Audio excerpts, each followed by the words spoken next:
Hola, ¿qué tal alumnos? Les saluda el profesor Frank, encargado del curso de Biología, y en esta oportunidad vamos a desarrollar el tema de evolución.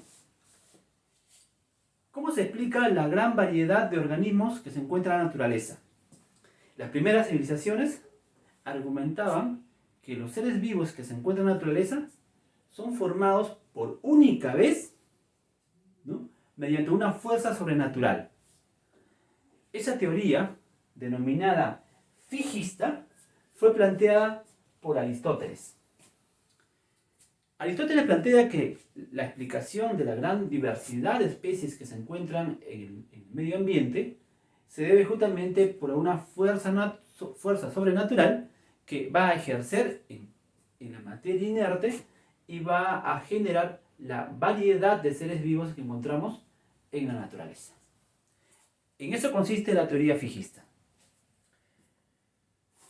Existía una serie de polémicas sobre esta teoría, ¿no?, que explica que los seres vivos no cambian, no se transforman, y justamente se va a presentar una nueva teoría denominada transformista, planteada por Maupertuis. La teoría transformista fundamenta que los seres vivos han ido cambiando a lo largo del tiempo. Estos cambios repentinos, que son originadas por influencia de bacterias o epidemias, generaron en el ser vivo una gran variedad de cambios. Estos cambios progresivos lo denominaron transformismo. Ese sería uno de los primeros planteamientos para dar pie a una de las nuevas teorías denominadas teorías evolutivas, que también explican el cambio que se desarrolla en un ser vivo a lo largo del tiempo. Las teorías evolutivas van a ser una forma de explicar cómo los seres vivos han ido desarrollándose en una gran variedad de especies. Y justamente para ello tendrían que desarrollarse otras ciencias, como la anatomía, ¿no?, como la paleontología, como la bioquímica, biología molecular, la histología.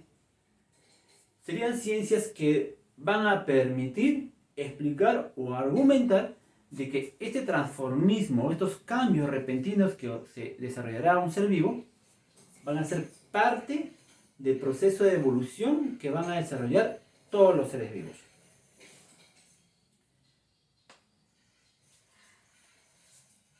Uno de los aportes más importantes, por las dos ciencias que aportan fundamentalmente en estas nuevas teorías evolutivas, va a ser la paleontología y la geología.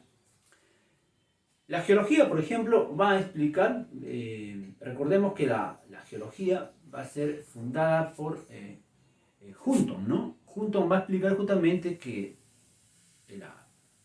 nuestra superficie terrestre está en constante movimiento y esas fuerzas que provocan el movimiento de las rocas, ¿no?, el transformismo de las rocas, va a determinar las variantes en la geografía de la superficie terrestre, ¿no? Estas rocas, al ir cambiando, ¿no?, al ir fragmentándose, consolidándose, van a generar un movimiento de las placas tectónicas que van a determinar la geografía de cada lugar en diferentes tiempos, ¿no? Charles Lyell, por ejemplo, menciona también que estos cambios que ocurren en la geografía, ¿no?, en la superficie terrestre, también tienen que ser trasladados a los cambios en los seres vivos. Entonces, este planteamiento desarrollado por Hunton va a tomar auge para poder compararlo con los cambios que ocurren también en los seres vivos, ¿no? Charles Lyell justamente es que menciona esto, ¿no? Cuvier, por ejemplo, que es el que funda la ciencia llamada paleontología, realiza un aporte importante justamente en una serie de versiones que se estaban desarrollando hace varios años, ¿no? Recordemos que todos estos aportes surgen en el siglo XVI, ¿no? El 16 al 18, ¿no? Estos aportes van a ser aportes importantes para explicar justamente cómo se desarrollan esos cambios, ¿no? Y justamente Cuvier menciona justamente que existen restos fósiles, ¿no?, que evidencian de que los seres vivos han ido cambiando progresivamente, ¿no? Estas evidencias de los cuerpos de animales y de plantas son un retrato de la forma como los seres vivos han ido transformándose a través del tiempo. Entonces Cuvier es el justamente también que aporta a evidencias fósiles para poder explicar cómo estos seres vivos han ido cambiando, ¿no? Pero las teorías evolutivas, fundadas justamente por Lamarck, ¿no? La primera teoría evolutiva, o la primera forma de poder argumentar las teorías evolutivas, fue desarrollada por Lamarck, ¿no? Jean-Baptiste de Lamarck es una de las personas que explica de una forma experimental, ¿no? Su teoría, ¿no? En base justamente a uno de los sucesos que ocurre justamente en la naturaleza, ¿no? Lo intenta explicar, ¿no? ¿Qué menciona Lamarck? Lamarck menciona dos leyes, ¿no? Pero recordemos que Lamarck ya estaba empezando a realizar unas observaciones justamente en diferentes organismos, ¿no? En la naturaleza, ¿no? Él observa justamente que la naturaleza va a influir, ¿no? En los cambios que va a realizar un ser vivo, ¿no? Eso más o menos va a ser el contexto que menciona Lamarck, ¿no? O que más o menos Lamarck había observado en esos cambios, ¿no? Que la naturaleza influye en los cambios en los seres vivos.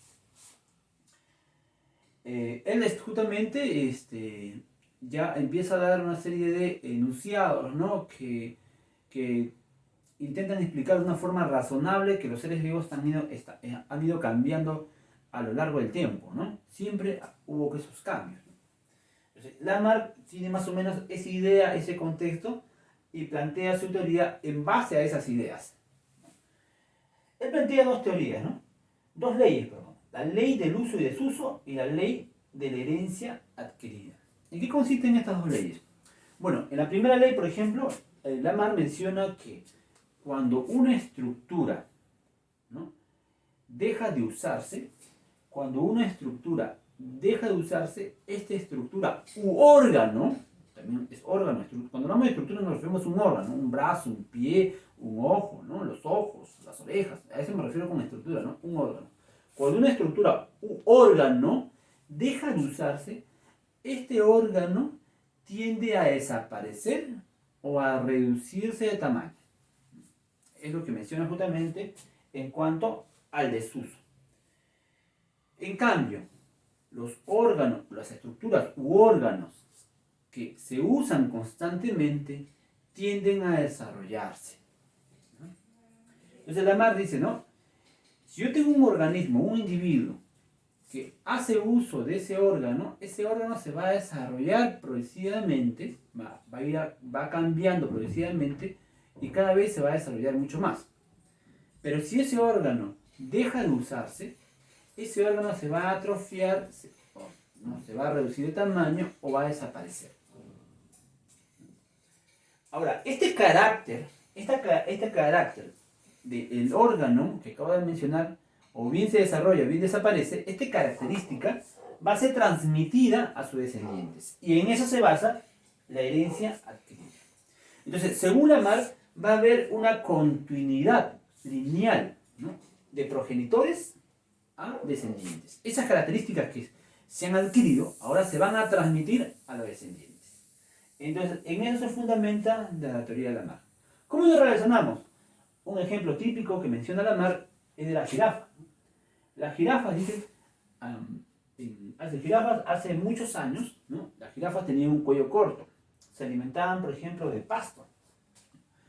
Pero en un momento repentino, las condiciones climáticas cambiaron.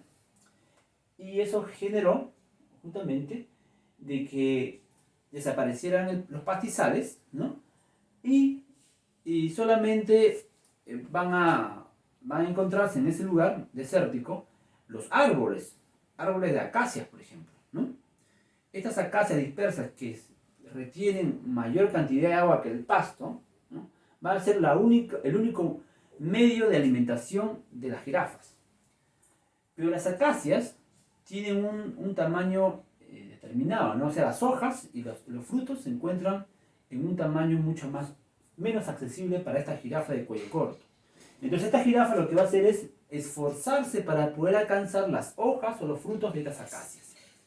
Y ese es el motivo justamente por qué la jirafa tiene un cuello largo, porque este cuello largo se va a formar por el esfuerzo que va a realizar esta jirafa de cuello corto cada vez que va a alcanzar el alimento, ¿no?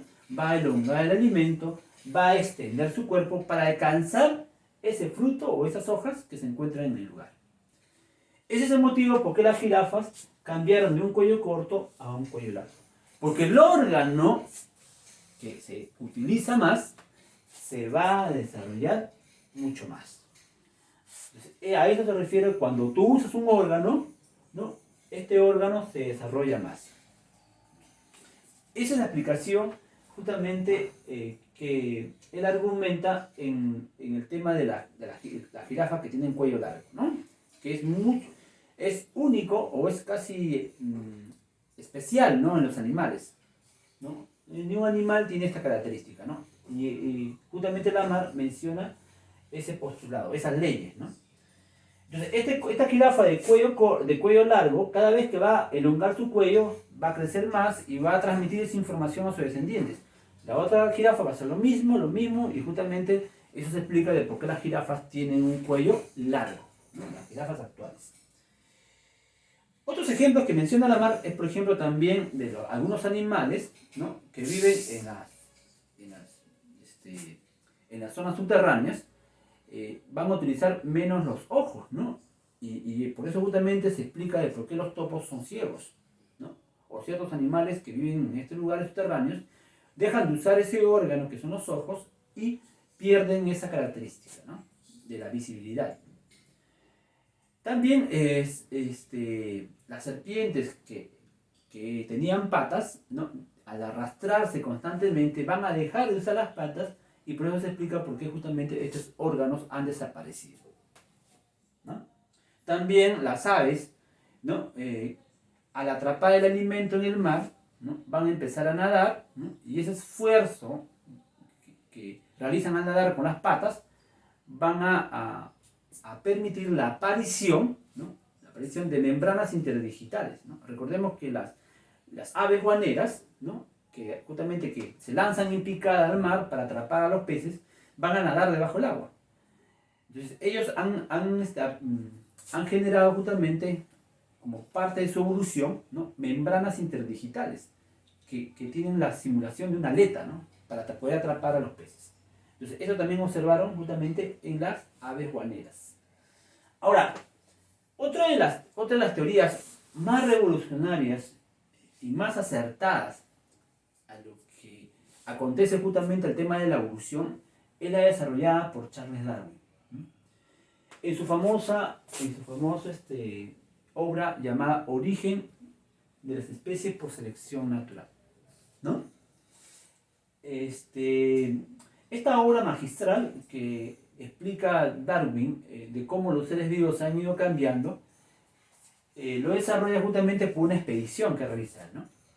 La expedición Beagle, ¿no? Recordemos que Charles Darwin pertenece a la clase aristocrática, ¿no? La clase alta inglesa, y tiene buenos contactos, ¿no? Él es hijo de un médico, su abuelo también era médico, y supuestamente también él iba a ser médico, pero no concluye su carrera de medicina, ¿no? Pero aprovecha ese tiempo para poder ir a una expedición, ¿no? Una expedición de la Armada Inglesa que va a desarrollar justamente en América y en otros continentes alejados, ¿no? Alcanzando nuevas tierras, ¿no? Nuevos contactos comerciales. Recordemos que los ingleses en ese tiempo, ¿no? Hacían expediciones en toda Europa, ¿no? Todos los países europeos hacían expediciones, ¿no? Para alcanzar nuevas tierras, ¿no? Para hacer para hacer un país poderoso, ¿no? O potencias. Entonces, ¿qué hace Charles Darwin? Él llega a esa expedición, ¿no? Y realiza recorridos principalmente en América, ¿no? Llega a Brasil, Uruguay, ¿no? Y llega a Ecuador. Y Ecuador justamente hace una observación interesante, ¿no? Él observa una gran variedad de organismos en un tamaño reducido, en un espacio reducido, ¿no? Y justamente lo observa en una isla. Él observa que en las islas Galápagos de Ecuador, ¿no?, hay una gran variedad de organismos. ¿Cómo en un espacio tan pequeño puede haber una gran variedad de organismos? Entonces, él saca muestras de las islas, ¿no?, de las especies que se encuentran en las islas, principalmente aves, ¿no? Aves. Realiza, por ejemplo, las muestras de estas avecitas, que se llaman los pinzones, llamados también los pinzones de Darwin, ¿no?, y hace las colectas respectivas, ¿no?, de varias especies, ¿no?, pero principalmente esta especie va a ser relevante justamente en su teoría, ¿no?, en la explicación de su teoría.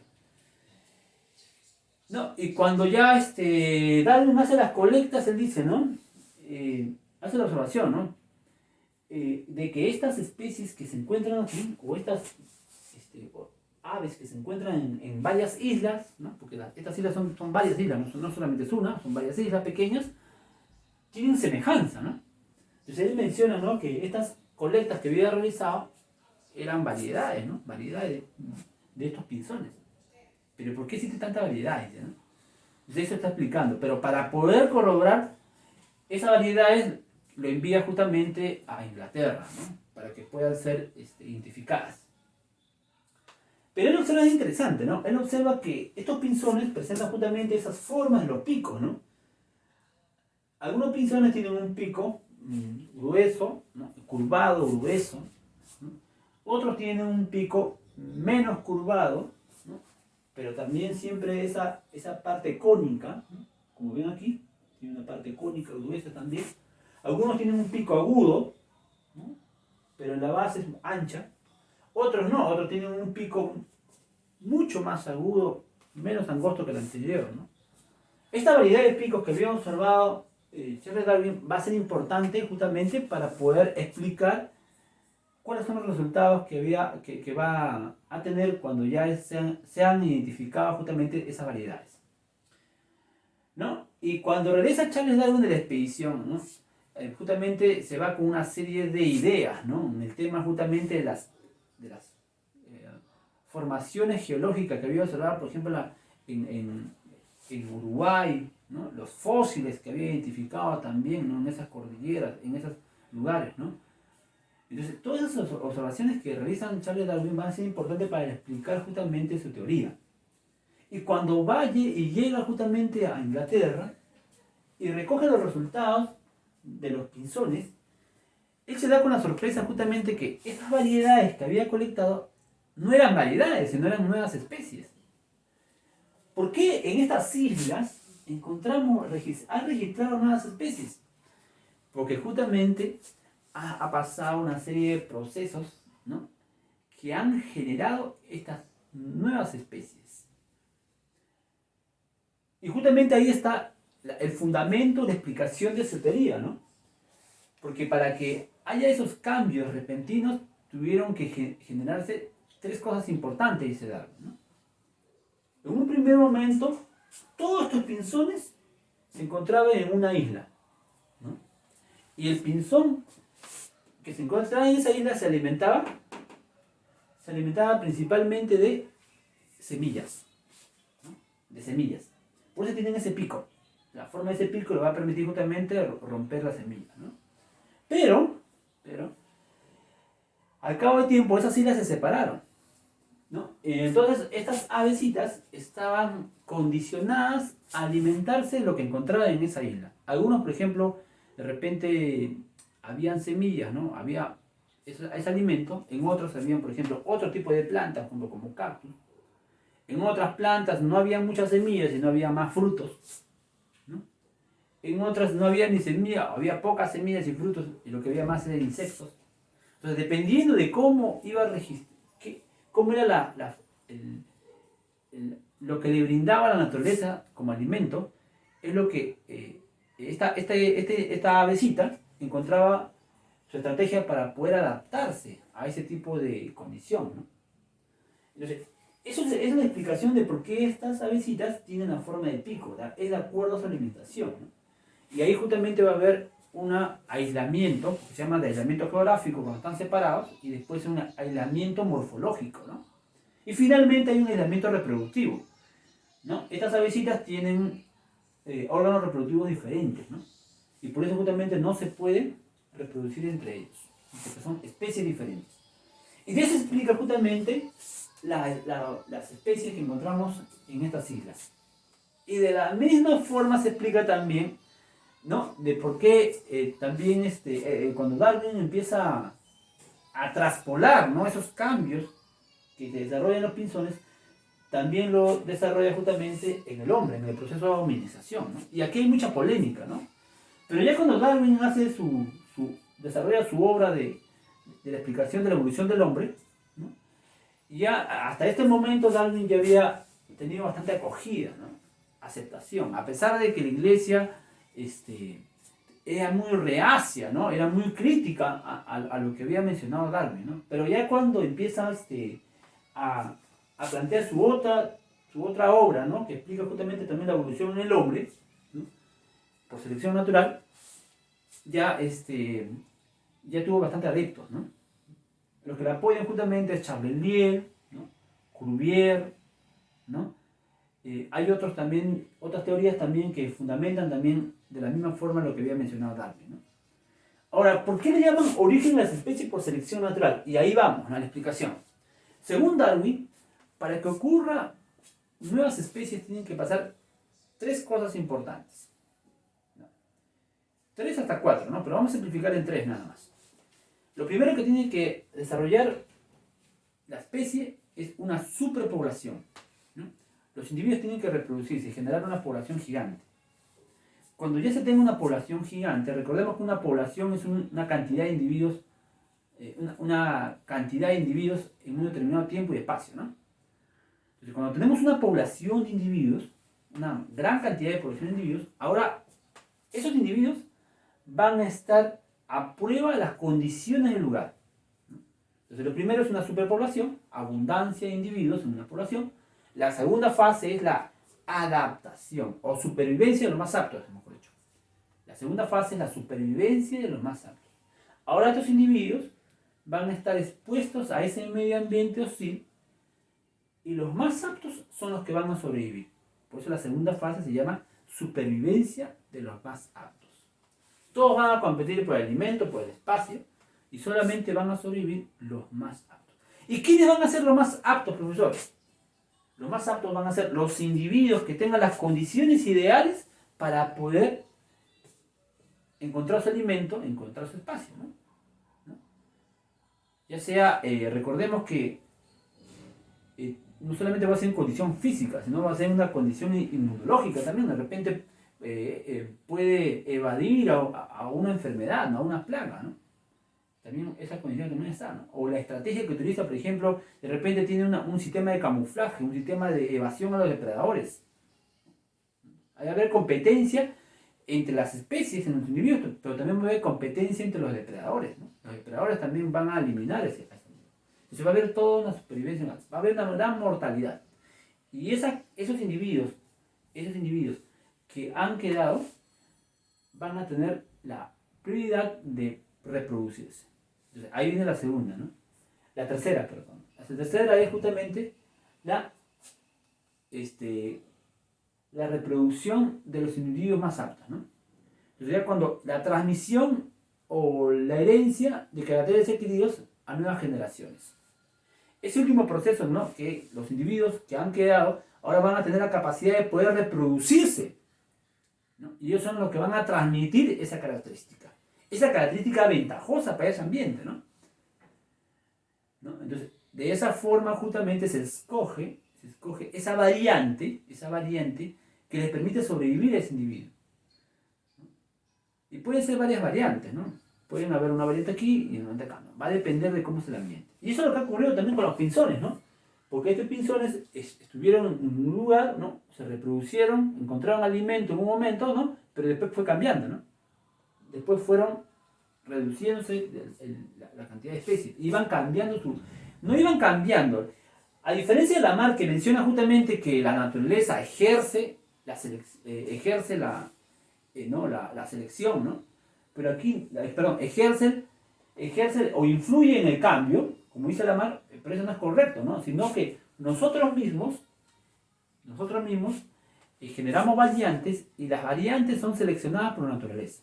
Es algo diferente a lo que decía Lamarck, ¿no? La naturaleza, ¿no?, influye sobre ese cambio. Eso no es cierto, ¿no? Si nosotros generamos variantes y la naturaleza no influye, sino selecciona, que es diferente. ¿Ya? La naturaleza no puede influir sobre ese cambio, sino selecciona al individuo más apto.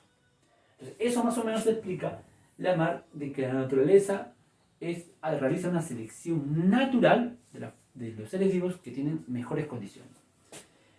Bueno, otra teoría, la teoría mutacionista, desarrollada por Hugo de Bryce, ¿no?, es que dice que cuando los individuos se reproducen, ¿no?, ellos generan genes, ¿no?, cambios en su ADN que van a generar variantes también, ¿no? Entonces, cuando en su ADN hay errores, ¿no?, cuando se reproducen hay errores en su ADN, también pueden generar cambios. Y esos cambios también pueden ser parte de la selección natural, ¿no? Porque también lo relaciona con Charles Darwin, ¿no? Entonces, la teoría de la mutación dice lo siguiente, dice que el individuo genera cambios, ¿no?, en su reproducción. Esos cambios o errores pueden ser beneficiosos, ¿no?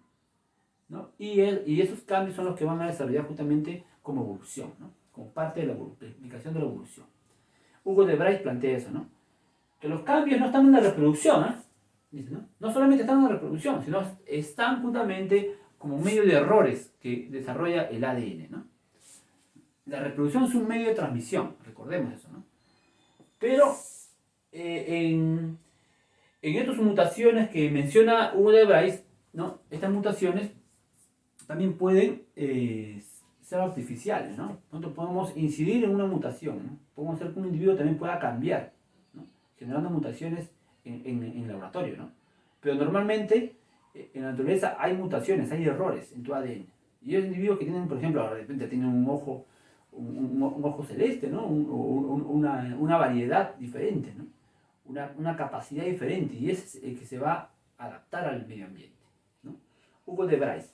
También es importante mencionar que las ciencias que permiten explicar también las teorías evolutivas son la anatomía comparada, por ejemplo, ¿no?, que relaciona, por ejemplo, dos órganos que tienen la misma estructura, pero diferente función, ¿no? Por ejemplo, la primera pata, por ejemplo, la primera apéndice de una extremidad, por ejemplo, de un mamífero, ¿no?, de una jirafa, por ejemplo, la primera extremidad de una jirafa, con la primera extremidad, por ejemplo, de un murciélago. Los dos son mamíferos. Las dos extremidades están conformadas de estructura ósea, pero los dos tienen diferentes funciones, ¿no? Esto le sirve para trotar, pero el murciélago le sirve para volar. Entonces son dos estructuras iguales, pero con funciones diferentes. Eso estudia la anatomía comparada, ¿ya? También es importante, ¿no?, que organismos que son similares, ¿no?, han cambiado, han variado, ¿no? Después, la paleontología también realiza registros de diferentes tipos de fósiles, ¿no? Realizan evidencia de huellas, ¿no?, que hay en el suelo, que quedan registradas en el suelo. También preservación de materia orgánica, ¿no? Por ejemplo, un mamut que está preservado en un hielo, ¿no? Entonces también es otra evidencia fósil, ¿no? La preservación, que es una forma de evidencia, una forma de preservar cuando la materia orgánica se mantiene intacta, ¿no?, que es poco probable, ¿no? Es uno de 1000, ¿no?, pero es poco probable. Pero sí hay registros de eso, ¿no?, que se han conservado intactos. Algunos se incorporan minerales, ¿no?, se incorporan minerales al organismo, y lo que queda registrado eran los minerales que se han quedado, ¿no?, en esa silueta del organismo, ¿no? Entonces, eso es algo importante también que tenemos que ver, ¿no?, la ciencia de la paleontología. La anatomía comparada, la paleontología, son ciencias que han aportado justamente en el desarrollo de las teorías evolutivas. Bueno, jóvenes, de esta forma hemos culminado la clase. Esperemos que les haya gustado.